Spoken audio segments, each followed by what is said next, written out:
তো আমার সামনে যে টিভিটা দেখতে পাচ্ছেন, এর একটা 32 ইঞ্চি টিভি। এটা দেখতে পাচ্ছেন ম্যাপিং সমস্যা, পিকচারটি গোলা গোলা আসতেছে, নেগেটিভ নেগেটিভ পিকচারটি আসতেছে, ক্লিয়ার না।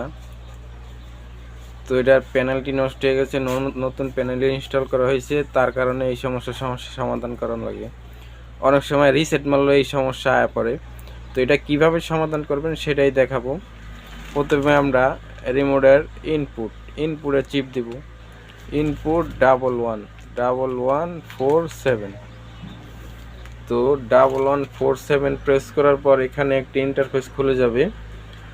তো এখানে একটা 7 নাম্বার হবে প্যানেল সেটিংস। তো এই যে 7 নাম্বারে চলে এসেছি, প্যানেল সেটিংস। এই যে এখানে 7 নাম্বারে, তো বোঝা যাচ্ছে না, আপনার বুঝে নেবেন 7 নাম্বারে। তারপরে আপনারা চলে যাবেন নিচে এলবিডিএস লেখা আছে, এলবিডিএস এ ক্লিক করবেন। তো এলবিডিএস এ এই যে বাম সাইডে ক্লিক করব।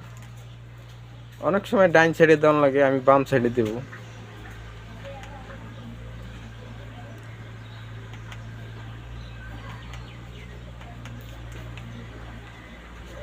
এই দেখতে পাচ্ছেন আমার পিকচারটি একবার ক্লিয়ার এসে গেছে।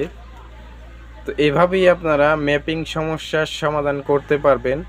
আরেকটা প্রবলেম দেখা যায় কি, প্যানেলটি উল্টো হয়ে যায়। তো নতুন প্যানেল ইনস্টল করার পরে প্যানেলটি উল্টো হয়ে যায়, সেটার সমাধানও এখানে আছে। তো এইখানে দেখতে পাচ্ছেন এই যে এখানে মিরর অপশন আছে।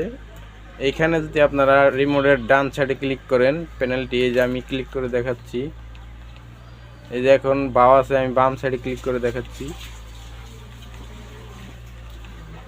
এই দেখতে পাচ্ছেন আমার প্যানেলটি কিন্তু উল্টো হয়ে গেছে। এখন যদি আমি আবার ক্লিক করি, এই দেখতে পাচ্ছেন আমার প্যানেলটি ঠিক হয়ে গেছে। তো ম্যাপিং সমস্যাও দেখাইলাম, প্যানেল উল্টো হয়ে গেলে কিভাবে ঠিক করবেন সেটাও দেখাইলাম এই সেটিংয়ের মাধ্যমে। যদি ভিডিওটি ভালো লাগে অবশ্যই চ্যানেলটি সাবস্ক্রাইব করে পাশে থাকা বেল আইকনটি বাজিয়ে দিবেন নতুন ভিডিও সবার আগে দেখার জন্য। যারা ফেসবুক পেজ থেকে দেখছেন, আমার পেজটাকে ফলো করে দিবেন।